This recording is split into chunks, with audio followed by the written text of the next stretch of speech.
Hello, everyone. Welcome to the Browse News broadcast. CBS News reports that Iran has vowed to fight whenever it is necessary after President Donald Trump rejected Tehran's latest peace proposal as totally unacceptable. This rejection has fueled fears of renewed hostilities, causing international oil prices to surge, with Brent crude surpassing 100 AVN barrel.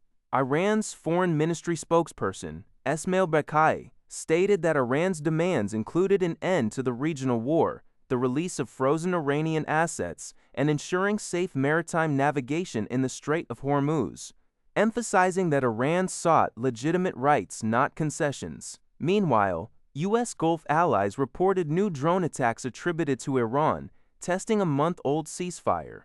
Israeli Prime Minister Benjamin Netanyahu also stated that the joint U.S.-Israel war launched in February is not over, as significant nuclear material still needs to be removed from Iran, and enrichment sites and ballistic missile programs need dismantling. President Trump is expected to press China's President Xi Jinping to influence Iran during an upcoming summit. According to NPR, President Trump is proceeding with his state visit to China.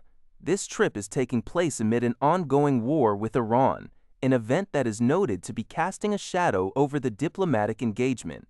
The article from May 11, 2026, highlights the continuation of the visit despite these significant geopolitical tensions.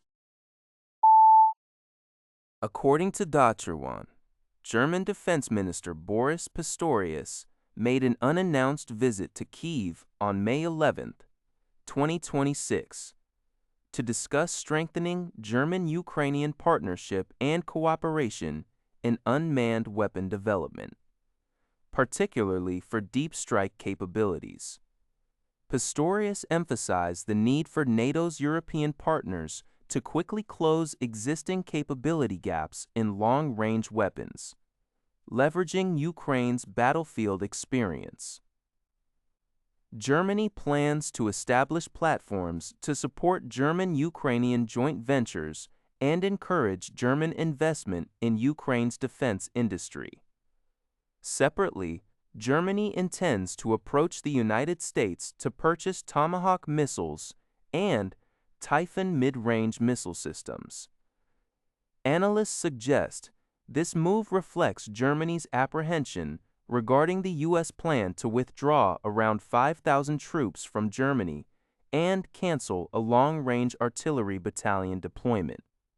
Despite these procurement efforts, German Chancellor Olaf Scholz, referred to as Momentsinn, in the original article, reportedly indicated on May 3 that the U.S. might currently face supply constraints for Tomahawk missiles due to high demand from the Iran conflict.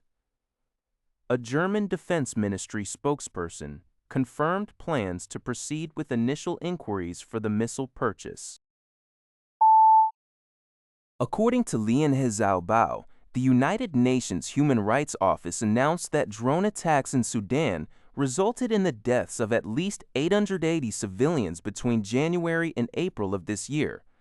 These fatalities represent over 80% of all conflict-related civilian deaths during that period. UN High Commissioner for Human Rights Volker Turk highlighted that armed drones have become the primary cause of civilian casualties in Sudan. The bright country has been embroiled in armed conflict between the Sudanese Armed Forces and the Paramilitary Rapid Support Forces, RSF, since April 2023. The ongoing conflict has seen frequent drone attacks targeting non-military objectives, such as civilians, markets, and hospitals, leading to widespread deaths and the displacement of millions. Japan will dispatch government officials to Russia at the end of May for discussions focused on safeguarding the assets of Japanese companies operating in the country, even as the war in Ukraine continues. Chief Cabinet Secretary Minoru Kihara announced this on Monday, as reported by Kyodo News. Kihara clarified that while the trip aims to communicate with Moscow and support existing Japanese businesses, it does not signal a shift towards new economic cooperation with Russia. he emphasized that Japan will continue to implement sanctions against Moscow. Media reports had previously suggested Japan was considering an economic delegation to prepare for post-war business activities. But Kihara explicitly denied such broader objectives. Representatives from major Japanese firms, including Mitsui & Co. and Mitsui O.S.K. Lines Limited, are reportedly slated to join the officials' meetings with the Russian side. Japan has been imposing economic sanctions on Russia in coordination with G7 members since the 2022 invasion. That's all for this video. Thank you for watching. See you in the next video.